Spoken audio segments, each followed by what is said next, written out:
জাহান্নামের এত তেজ এই লোকটা হাজার হাজার বছর জাহান্নামের আগুনে জ্বলবে। আসসালামু আলাইকুম ওরহমতুল্লাহি ওবরাকাতুহু। সম্মানিত দর্শক বৃন্দরা, সবাই কেমন আছেন? আশা করি অনেক ভালো আছেন। আজকে আপনাদের সামনে খুবই একটি গুরুত্বপূর্ণ বিষয় নিয়ে আসছি, যে বিষয়টির মাধ্যমে আমরা স্পষ্ট জানতে পারবো। বন্ধুরা, বিষয়টি হচ্ছে জাহান্নাম। জাহান্নাম যে কত ভয়ঙ্কর, কত কষ্টদায়কের জায়গা আমরা জানি না। আজ না জানার কারণে আমরা নামাজ নিয়ে অবহেলিত, সুদ ঘুষ নিয়ে ব্যস্ত, মিথ্যে প্রচার নিয়ে ব্যস্ত। বন্ধুরা, আজকের ভিডিওটা শুরু থেকে শেষ পর্যন্ত দেখে যাবেন, ইনশাআল্লাহ আপনার জীবন পাল্টিয়ে দেবে। আপনি জানতে পারবেন জাহান্নাম কত ভয়ঙ্কর। বন্ধুরা, যেই জাহান্নাম থেকে বাঁচানোর জন্য আমাদের প্রিয় নবী হযরত মুহাম্মদ মুস্তাফা সাল্লাল্লাহু আলাইহি ওয়াসাল্লাম আরাফার ময়দানে কত যে কান্না করছিল, আজকের এই ভিডিওটির মাধ্যমে জানতে পারবেন। বন্ধুরা, আমি বেশি কথা বাড়াবো না, আমরা সেই গুরুত্বপূর্ণ কথার দিকে চলে যাচ্ছি। বন্ধুরা, ভিডিওটি শুরু থেকে শেষ পর্যন্ত না টেনে দেখবার জন্য চেষ্টা করবেন। যেই বয়ানটি খুব অসাধারণভাবে বয়ান করছেন হযরত মাওলানা নাসিরউদ্দিন হেলালি সাহেব। বন্ধুরা, চলুন আমরা সেই গুরুত্বপূর্ণ কথাগুলো লক্ষ্য করি। চলুন। যেই জাহান্নামের আগুন থেকে বাঁচার জন্য আমার নবী আরাফার ময়দানে সূর্য হেলার পর থেকে নিয়ে সূর্য ডুবা পর্যন্ত আরাফার ময়দানে মায়ার নবী হাত উপরে উঠে শুধু কাঁদছেন, আল্লাহ রব্বানা সরিফ আন্না আযাবা জাহান্নাম ইন্না আযাবা কানা গরামা। আল্লাহ, আমি মুহাম্মদকে তুমি জাহান্নামের আগুন থেকে বাঁচাও। আমি মুহাম্মদ জাহান্নামের আগুন থেকে বাঁচতে চাই, আমিও জাহান্নামের আগুন সইতে পারবো না। আরাফার ময়দানে নবী কাঁদতেছেন, চোখ থেকে পানি গড়ায় গড়ায় জমিনে পড়তেছে আর শুধু কাঁদেন, আল্লাহ আমি মুহাম্মদকে তুমি জাহান্নামের আযাব থেকে বাঁচাও। আহারে, জাহান্নামের আগুনের কত তেজ, কত পাওয়ার। জাহান্নামের আগুনে কলিজা জ্বালাইব, কলিজা। জাহান্নামের আগুন হাজার হাজার বছর জ্বালাইয়া এটার বিভিন্ন রং ধরছে, কালার ধরছে। জিবরাইল আমিনকে আল্লাহ কয়, দুনিয়ার মানুষের লাগি আগুন লাগবে রান্না বান্না করতে, যাও জাহান্নাম থেকে একটু আগুন লইয়া আও। জিবরাইল আমিন গেছেন জাহান্নামের ফেরেশতা মালিক দারোগার কাছে, মালিক ফেরেশতার কাছে, বলে একটু আগুন দিবানি। কেন? কয় দুনিয়ার মানুষের রান্না বান্নার জন্য আগুন তো লাগবে, দুনিয়াতে দিমু। তখন ফেরেশতা কয়, কদ্দুর? কয় দিয়ে আলাও এক আঙ্গুল পরিমাণ। ফেরেশতা কয়, এক আঙ্গুল আগুন যদি জাহান্নাম থেকে দুনিয়া দেওয়া হয়, তামাম দুনিয়া জ্বললে ছাই ছাই হয়ে যায়। কত এক নখ পরিমাণ দিলাও। ফেরেশতা কয়, এক নখ পরিমাণ আগুন যদি দেওয়া হয়, তাহলে শস্য দানা, গাছপালা, তরুলতা কিছুই থাকবে না, আর জন্মিবে না। কই সরিষার দানা পরিমাণ? কই তাও হবে না। এইবার আল্লাহর তৈরি ফেরেশতা জিবরাইল আমিন কই, মালিক আগুন নিব কদ্দুর?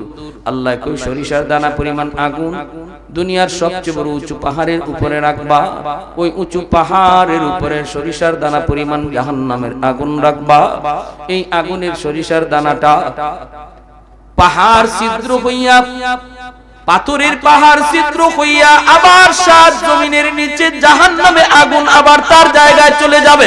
মাত্র একটা ধোঁয়া ছেড়ে যাইব, ধোঁয়া। ওই ধোঁয়া থেকে দুনিয়ার আগুনের জন্ম হবে।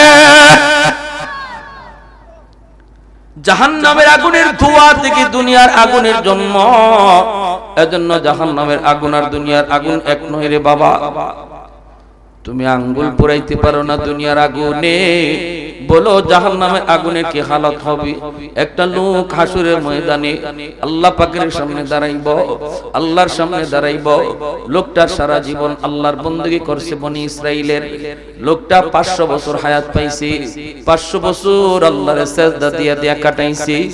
এই লোকটারে আল্লাহ পাক কুদরতি ভাবে আল্লাহ পাক বাঁচায়, আল্লাহ পাক তারে খাওয়াইছে ঠান্ডা পানি। এক মুষ্টি ঠান্ডা পানি খাইছে আর আল্লাহর বندگی করছে। লোকটা যখন মৃত্যু মরণ করবে, মৃত্যুর আগে কইতেছে, আল্লাহ আমার মরণ যেন হয় সিজদার হালে, আমার হাসরের ময়দানে ওটাও যেন হয় সিজদার হালে। আল্লাহ নবী বলেন, এইভাবে আল্লাহ তারে মরণ দেয়া দিয়েছে, সিজদার হালতেই তার মরণ হইছে এবং তার দেহটারও আল্লাহ এইভাবেই রাখছে। চতুর্দিক দিয়া একটার সাথে আরেকটা গাছ লাগাইয়া আল্লাহ তার ওই সিজদার জায়গাটাকে অদৃশ্য করে রাখছে, মানুষের চোখের আড়াল কইরা। কোথায়? কোথায়, পৃথিবীর কোন জঙ্গলে কেউ জানে না। হাসরের ময়দানে সে সেজদার হালতেই উঠবে। এরপরে নবী বলেন, জানোনি এই লোকের কাণ্ডটা কি হবে?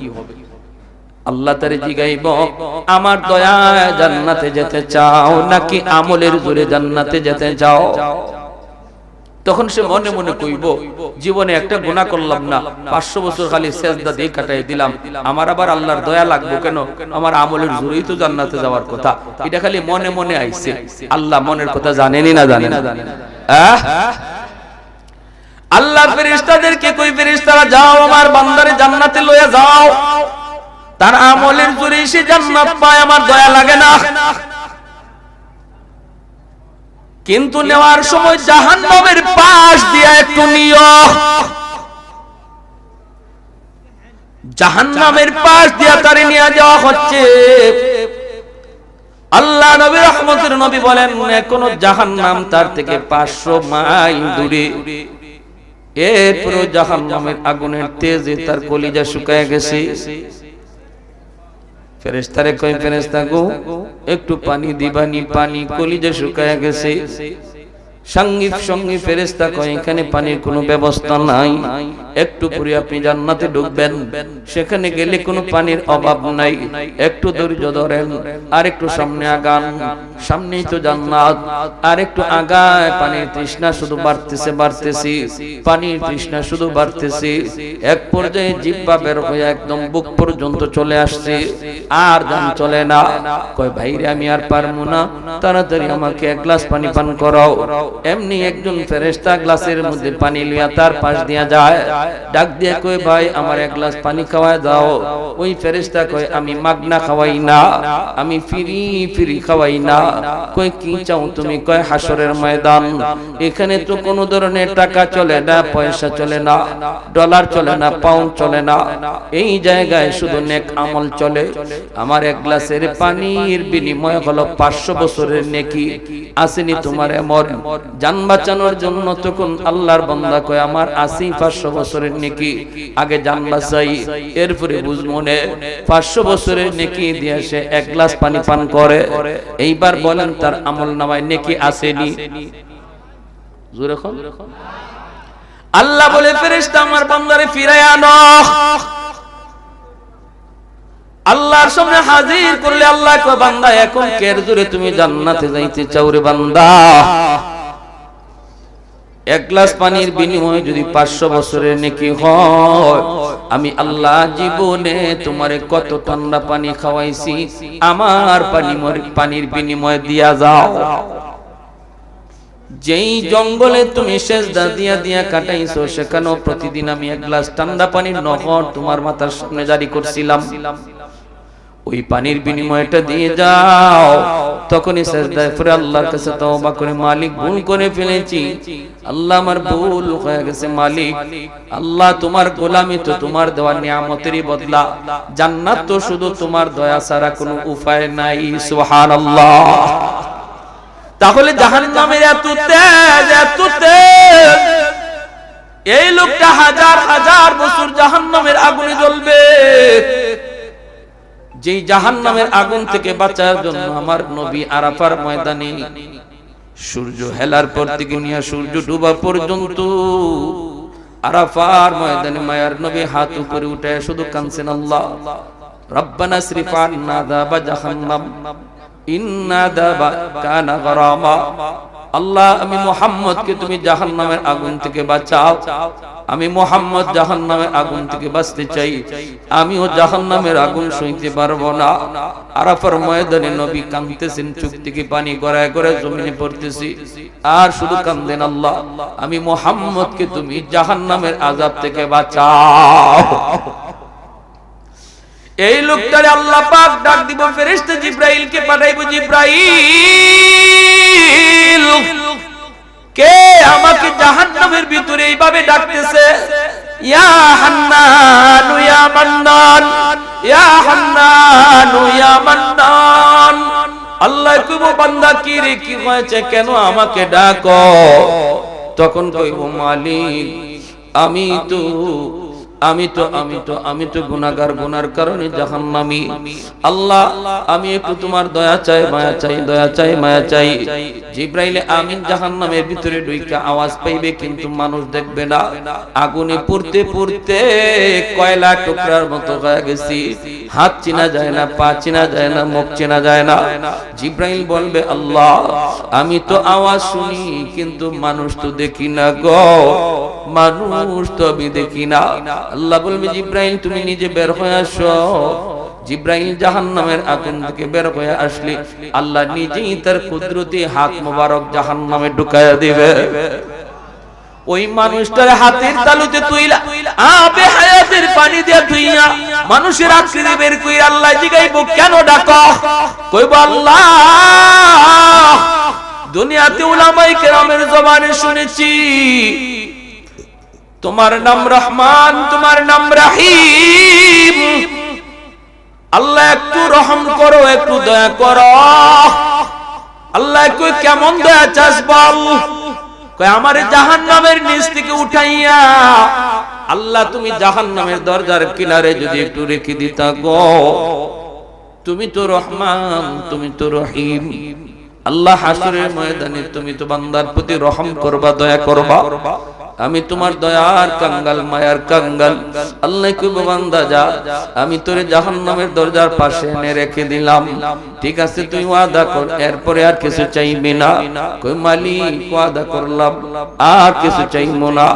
জাহান্নামের ভিতরেই কিন্তু দরজার পাশে এই জায়গায় রাখার পরে একটু পরে ওয়াদা ভুলে যাবে, আবার আল্লাহকে ডাক দিব ইয়া হান্নানু ইয়া মান্নান।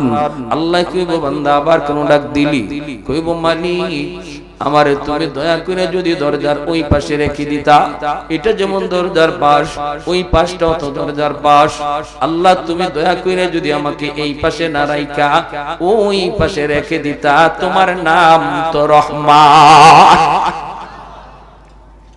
বলুন তো দেখি দরজার এই পাশ আর ওই পাশে বেশ কম আসেনি না নাই? মাতুন না গেলেন, বেশ কম আসেনি না নাই?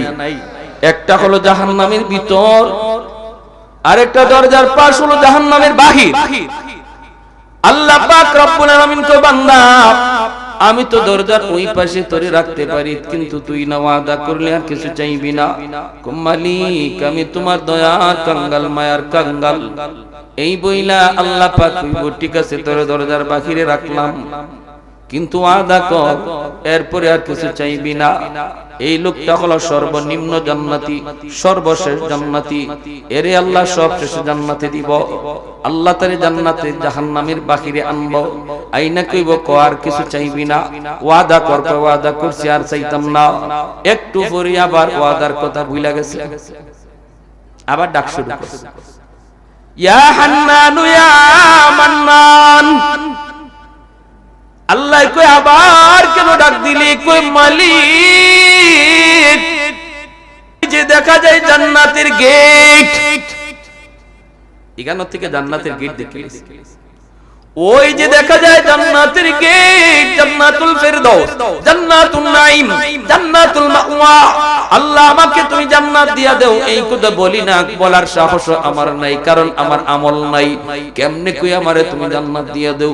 কিন্তু মালিক আমারে তুমি যেখানে রাখছো এই জায়গা জান্নাতের ভিতরেও না, জাহান্নামের ভিতরেও না। এখানে রাখা যায় কথা জান্নাতের গেটের পাশে রাখা এক কথা। ওই কেমন যুক্তি দেয় দেখছেন? যুক্তি দিয়া দিয়া আগাইতেছে। আল্লাহ কো বুঝছি তো এখানে আর হেগানে এক কথা, কিন্তু তুই না ওয়াদা করছিলি আর কিছু চাইবি না? আল্লাহ আমি তোমার দয়ার কাঙ্গাল, আমি তোমার মায়ার কাঙ্গাল। এই কথা কইয়া আবার আল্লাহরে মায়া ফেলাই দেয়, আল্লাহর দয়া নিয়ে যায়। আল্লাহ তখন কয় ঠিক আছে বান্দা নে তোরে জান্নাতের গেটে পাশে রেখে দিলাম, কিন্তু ওয়াদা কর এরপরে আর কিছু চাইবি না, আর কিছু চাইবি না। না গো মালিক আর কি চাওয়ার আছে? আমার তো আমল নাই, কেমনে কই জান্নাত দেও? না গো মালিক আর কিছু চাইবো না। এই বলে আল্লাহ পাক রব্বুল আলামিন তার জান্নাতের গেটের পাশে রেখে দিবেন। জান্নাতের গেটের পাশে আসার পর এখন খালি ফাঁক ফুক খুঁজে, খালি ফাঁক ফুক খুঁজে, ছিদ্র খুঁজে, কানা কোনা খুঁজে, কয়েক একটু ভিতরে কি আছে দেখানি যায়, একটু নিয়ে দেখানি যায়। আল্লাহ পাকের মানসা হলো আল্লাহ তারে জান্নাতের ভিতর তারে এক নজর দেখাইব। এজন্য জান্নাতের গেটের পাশে আল্লাহ একটা বাতাস ছাড়বো, বাতাসের দ্বারা গেটটা এক পলকের জন্য শুধু খুলবো, আবার গেটটা লাগবো। একটা পলক শুধু জান্নাতের ভিতরে তার নজর ঢুকছে, জান্নাতের ভিতরের দৃশ্যটা শুধু এক পলকের জন্য দেখছি, আবারও গেট লাগিয়া গেছে। এমনি আল্লাহকে আবার পাগলের মতো ডাক শুরু করছে, ইয়া হান্নান ইয়া মান্নান। আল্লাহ কই বান্দা আবার কেন ডাক দিলি? আল্লাহ তুমি আমারে কি দেখাইছো? এতদিন দেখি নাই, ভালোই আসলাম, দেখতে তো আমি পাগল হয়ে গেলাম। আদাতুল ইবাদিয়াস সালিহিন মা লা আইনুন রাআত ওয়ালা উযুরুন সামিআত ওয়ালা খাতারা আলা কলবি বাশার। হাদিসে কুদসি আল্লাহ পাক বলে, এমন আমি জান্নাত সাজায় রাখছি বান্দা, জান্নাতের ভিতরে এমন আরাম আয়েশ আমি তোমার জন্য ব্যবস্থা করে রাখছি, এমন আরাম আয়েশের ব্যবস্থা তোমার চোখ কোনোদিন দেখে নাই, তোমার কান কোনোদিন এমন আরাম আয়েশের কথা শুনেই নাই, এমন কি তোমার অন্তর কোনোদিন কল্পনাও করে নাই। আমি আপনি যদি কল্পনা করি, এই যে রাজবাড়িতে আছি, এই যে রাজার মায়া বিয়া করছি, এই যে আমি মখমলে বিছানায় ঘুমাইছি, বাসর ঘর করাইছি, চারিদিকে ফুল ফল, এই যে তাজা তাজা ফুল, কল্পনা করতে করতে আপনি যত কদ্দূর যাইতে পারেন যান, কদ্দূর যাইতে পারেন। এটা তো বাস্তবতা না, এটা খালি কল্পনা, ঠিক না? আল্লাহ বলছে এরকম কল্পনা কইরা কইরা তোমার কল্পনা যেখানে শেষ, এরও উপরে আমি আল্লাহ জান্নাতে তোমার আরামের ব্যবস্থা করছি। সম্মানিত দর্শক বৃন্দরা, এতক্ষণ পর্যন্ত আমরা যে কথাগুলো শুনেছি এবং লক্ষ্য করেছি, আল্লাহ সুবহানাহু ওয়া তাআলা আমাদের সবাইকে এই গুরুত্বপূর্ণ কথাগুলো আমল করার তৌফিক দান করুক, সকলে বলি আমিন। বন্ধুরা, আজকের এই ভিডিওটা যদি আপনাদের যদি ভালো লাগে, একটি লাইক করে দেবেন। এরকম ইসলামিক ভিডিও যদি সবার আগে যদি পেতে চান, তাহলে আপনি যদি আমাদের চ্যানেলে যদি নতুন হয়ে থাকেন, দয়া করে একটি সাবস্ক্রাইব করে দেবেন। ইনশাআল্লাহ সবার আগে আপনি এরকম ইসলামিক ভিডিও, বিভিন্ন ভিডিও আপনি সবার আগে পেয়ে যাবেন ইনশাআল্লাহ। বন্ধুরা, সুস্থ থাকবেন, ভালো থাকবেন। আসসালামু আলাইকুম ওয়া রাহমাতুল্লাহি ওয়া বারাকাতুহু।